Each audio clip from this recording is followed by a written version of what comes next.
আসসালামু আলাইকুম। আশা করি সবাই ভালো আছেন। কারিকুলামের পরিবর্তন নিয়ে সর্বশেষ আপডেট আপনাদের সাথে শেয়ার করছি।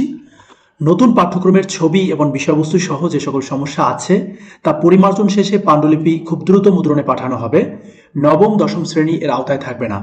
অর্থাৎ বর্তমানে যেই কারিকুলাম প্রচলিত আছে সেই কারিকুলামের যে পাঠ্য বই আছে, পাঠ্য বই থেকে ছবি এবং বিষয়বস্তু সহ যে সকল সমস্যা আছে সেগুলো পরিমার্জন করা হবে।